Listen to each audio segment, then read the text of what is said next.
Right, so hello and welcome back to Books and Things, and welcome to another video, and welcome to my January wrap-up. Today I'm going to be talking about the books that I read in January.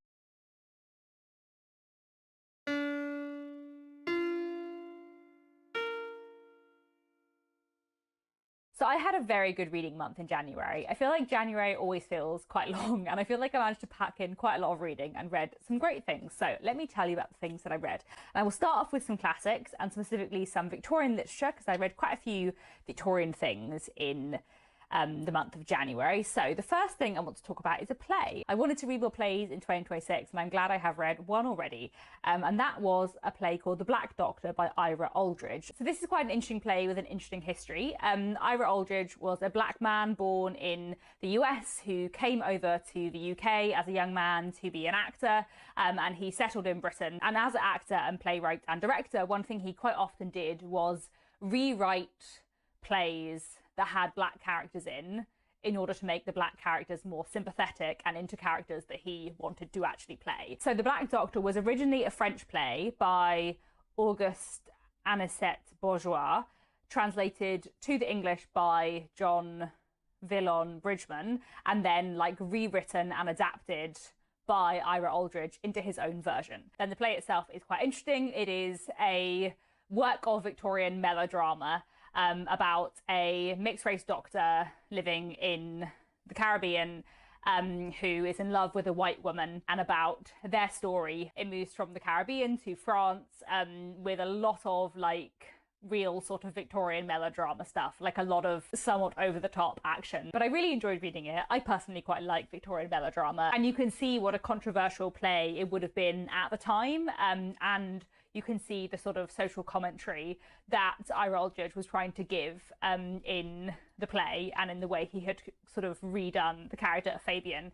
I've read a little bit about sort of the history of the play and the things he changed and so on. And I find Ira Aldridge quite an interesting historical figure, so I found this a really interesting one to read. So that play was from the 1840s, and then I read a few things from later on in the Victorian period.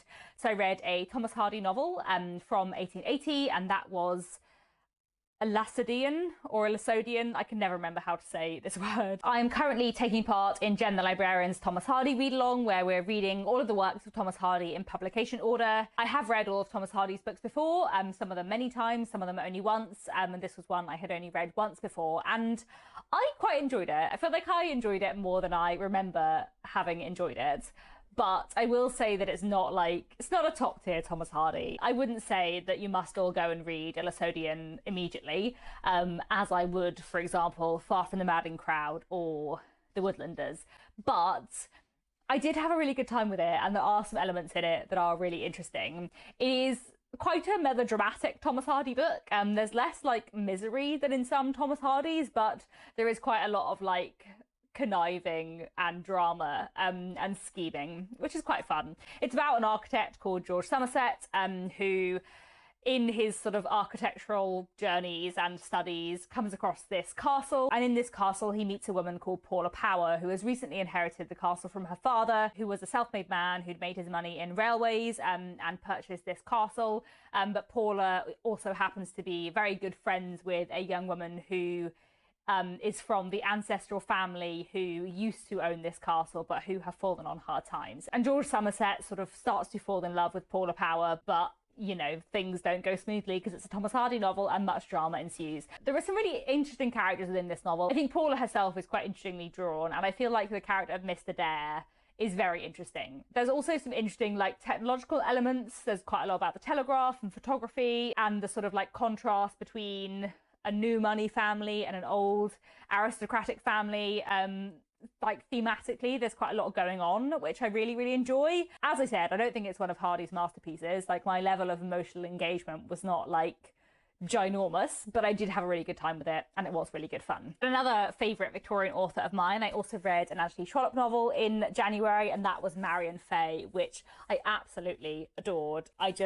I love this so much. I thought this was incredible. A top tier Anthony Trollope, in my opinion. Though interestingly, I did this as a buddy read, and the other two readers I read it with were not as keen as I was. So, maybe only a top tier Anthony Trollope for me. So within Marion Fay, there is a Marquis, and the Marquis has two children, two grown-up children.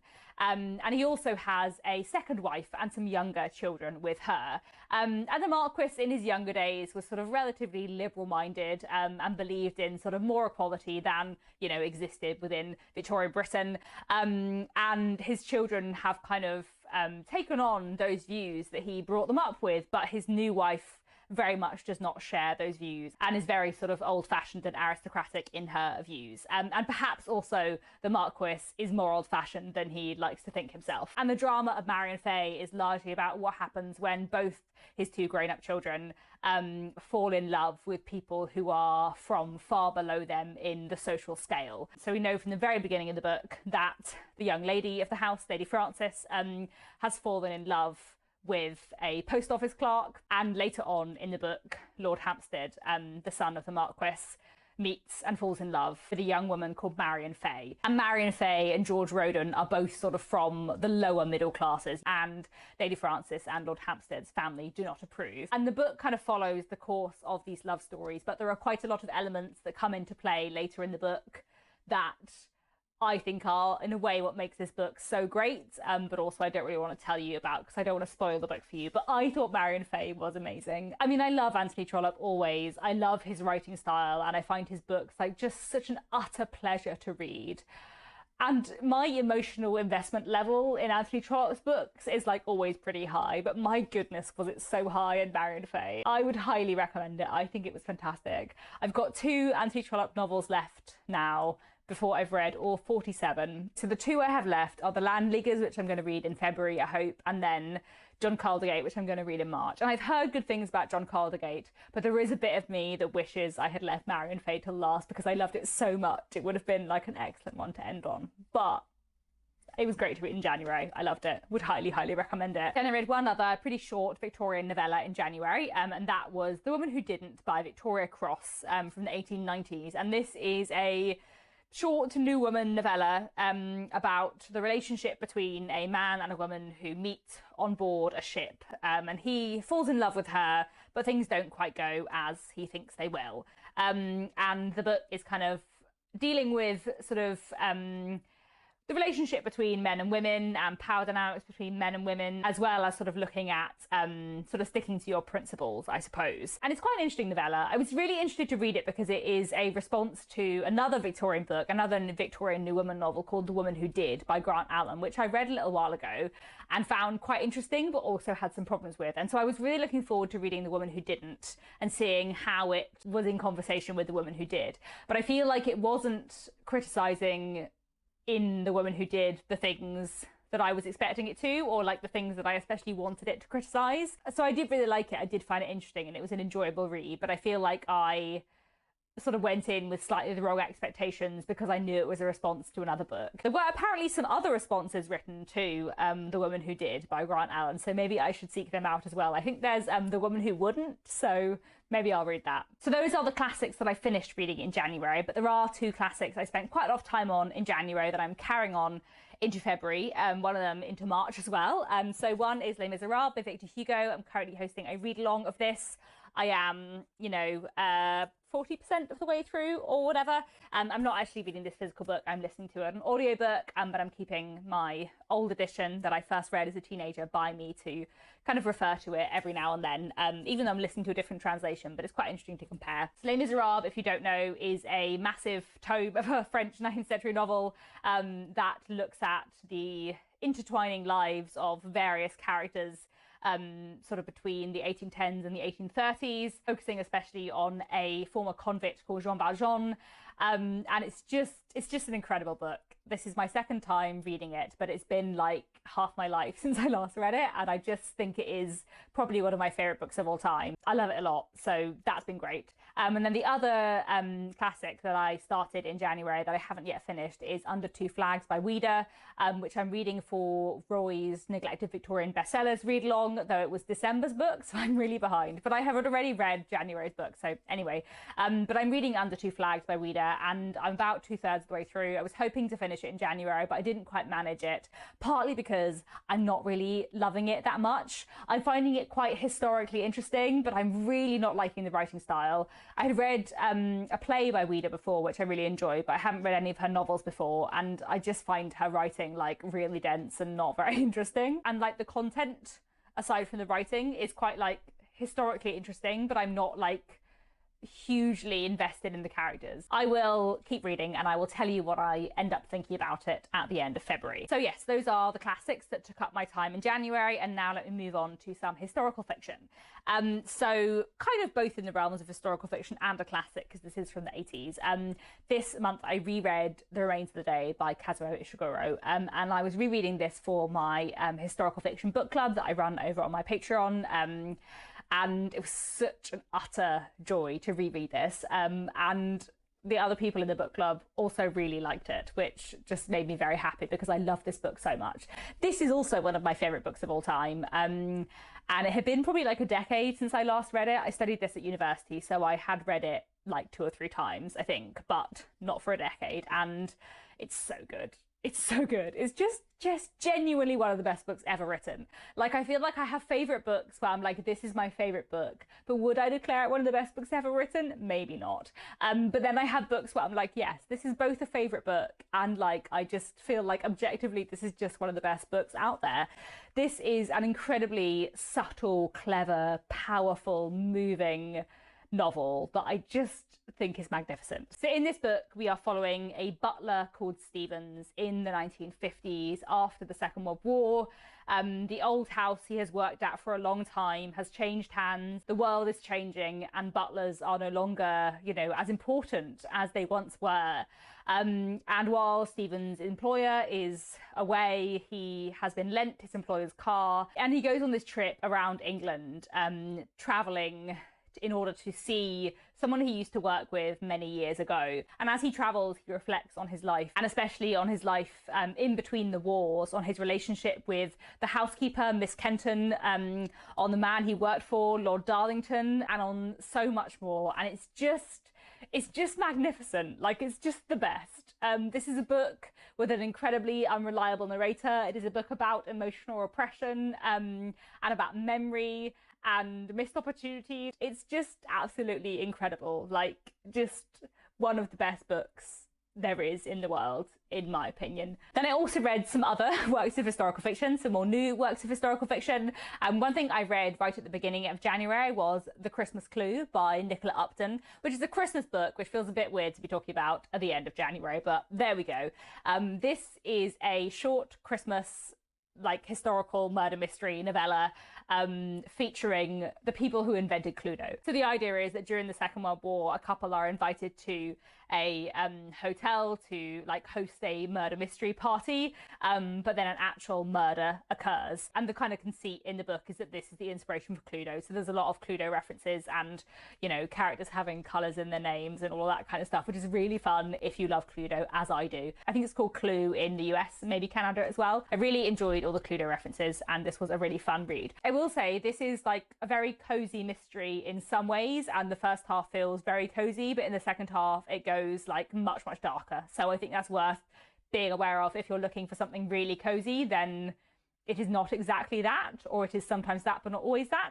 But yeah, it was a fun read. And then I also read Bright O'Byrne by Molly Aitken, which is a historical novel set in 14th century Ireland, about the life of a woman who will later go on to be accused of witchcraft. We follow her over several decades, and she's based on a real historical figure who was the first person to be openly condemned for witchcraft in Ireland. And this was an interesting novel. I liked the writing style a lot. It's mostly told in sort of first person present tense, but moving through time very fast. But there's also these sections that are sort of just like the gossip of the town, and are just conversations, which I really enjoyed. The narrator is not a very likable character, but it's quite interesting following her over the decades of her life, and kind of the way her life is used to look at the position of women in 14th century Ireland is quite interesting. I read this as part of a reading vlog, and I feel like I spoke about it more there, so I will leave that link down below. And then I also read The Night Hag by Hester Musson, which I loved. This is the second book I've read by Hester Musson. It is her second novel that is coming out this month in February. This is a proof copy that the publishers very kindly sent me because I loved her first novel, The Beholders. And this was also fantastic. I had such a great time with this. I love the way Hester Musson writes, and I feel like she's got a real like deep and complex understanding of the Victorian period, which is something I really appreciate in my historical fiction set in the Victorian period, which, you know, is my favourite time period to read about. So The Night Hag is set in the late Victorian period and is about a young woman who is part of an archaeological dig, but the particular site that they are excavating is believed by the local people to be cursed, so there's a lot of resistance to this archaeological dig. That's one element of the plot, but at the same time, Lil, the main character, is also carrying a lot of weight from her past, and especially from her childhood, growing up in the house of a spiritualist and being involved in the spiritualist movement. So this novel is both simultaneously like a really atmospheric gothic novel about this potentially cursed archaeological site, but also a really complex look at the messiness of Victorian spiritualism and the Victorian spiritualist movement in a really like complex way that I thought was just so well done and so well explored. And I loved how those like two elements of the book kind of came together. I just thought it was fantastic, so would highly recommend this. Hester Musson is a wonderful writer. I had a great time with this book. And I also read a comic in January. I read this. This is Batman Gotham by Gaslight, which is a Batman comic set in late 19th century Gotham, where a 19th century Batman is chasing after Jack the Ripper, who has come to Gotham to continue his crimes, and it is, you know, very fun. So like the first half of this volume is the like initial Gotham by Gaslight comics from the 80s, and then the second half is some other newer comics where 19th century Batman shows up. And yeah, I really, really enjoyed this. Very good fun. And then I finished not one, not two, but 3 non-fiction books in January, which is a lot of non-fiction for me. So what shall I start with? I will start with Foreign Fruit, A Personal History of the Orange by Katie Go. I read this in a reading vlog, so I spoke about it a bit more there, but this was a really interesting memoir that kind of combines memoir and history. Katie Go writes about the history of the orange and the history of the orange as a fruit and a commodity, and how it went from being a fruit grown in China to something eaten all over the world. And she interweaves that with a personal memoir reflecting on identity and belonging, and talking about her experiences as someone who is mixed race. She grew up in Northern Ireland, where her mother is from, her father is from Malaysia, but his own parents have moved there from China. And as I said, the book kind of brings together history and memoir in a way that I thought really, really worked. This is not the kind of non-fiction book I usually read. I read quite a lot of history books, but I don't read many memoirs. And this is not only a memoir, but like quite a literary memoir. Like there's a real like emphasis on language and turn of phrase in this book, I would say. So it's not the kind of thing I usually read. I picked it up at a Canongate event, that's the publisher, last year. I heard Katie Go talk at that event and thought it sounded like a really interesting book. And yeah, I did really enjoy it. I thought it was a really fascinating book, and I'm glad that I read it. And then I also finished A Brief History of the End of the Effing World by Tom Phillips on audiobook, which Nick and I have been listening to together for ages and ages. And we finally finished in January. And this is a really interesting book that is a sort of history of the end of the world, or a history of belief in the end of the world. I found this a really fascinating book, and there were a lot of really interesting parts in it, a lot of really interesting like anecdotes. I felt like I learned a lot, and it was always very interesting. But I do feel like I found the structure a bit hard to get my head around. I was kind of expecting it to be structured chronologically, but it's not. It's structured thematically. But a lot of the book focuses on Christian-based doomsday cults. So the sort of different themes of each chapter are not very separate to my mind. So it sort of jumps around in time quite a lot, and I wasn't quite sure of like the through line for large sections of the book. I also feel like I would have liked a bit more about secular fears of the apocalypse. Basically, I would say the book is sort of like 60 to 70% the history of doomsday cults, and then there is a section at the end about, you know, the actual things that might cause the end of human civilization or the end of the planet. And I found that element really interesting. But I feel like I would have been quite interested to hear more about, for example, mid-20th century fear of nuclear war and that kind of thing, which wasn't in there quite as much as I would have liked to. So it was a really interesting book, but I feel like I wanted it to be a slightly different book than the one it was. But anyway. And then the final non-fiction book I read in January, which was fantastic, is this. This is The Mystery of the Parsi Lawyer, Arthur Conan Doyle, George Edelgee, and The Case of the Foreigner in the English Village by Shravani Basu.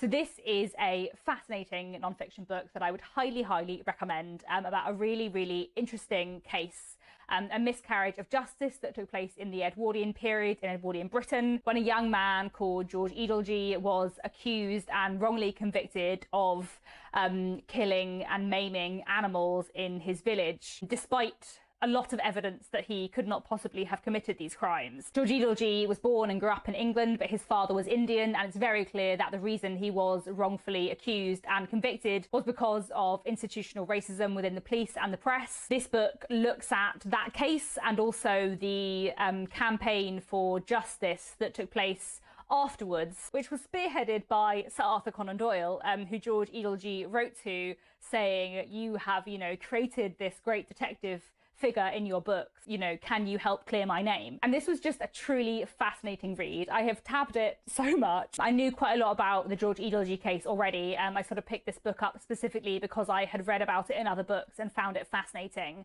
And I sort of read Arthur Conan Doyle's reports about it. And this book just added like a lot of extra context that was really, really interesting. I would highly, highly recommend this. And I think especially if you like books like This is the Mr. Witcher or The Five, which kind of take, you know, a criminal case or a criminal trial from the Victorian or Edwardian, in this case, period, and use that to kind of look at broader social issues. I think that's done so well in this book. And I think it's a really interesting book to read because there are parts of it which are, you know, really disheartening and depressing. I think especially reading about like the way George was written about in the press at the time is just like horrendous. But also the campaign for justice for George and how many people got behind that and fought for justice, even though it was sort of only half achieved. Like, I feel like that campaign is quite like a hopeful thing to read about. So I just found this like a really incredible book. I would highly, highly recommend it. Like one of my favorite non-fiction books I've ever read. So there you go, high praise. As I said, I had a very good reading month in January. I read some excellent, excellent things. I feel like I've been talking for ages, so I'm going to wrap up this video now. Do please let me know down in the comments if you've read any of these books, what you thought of them, what you read in January, and otherwise I'll be back very soon with another bookish video.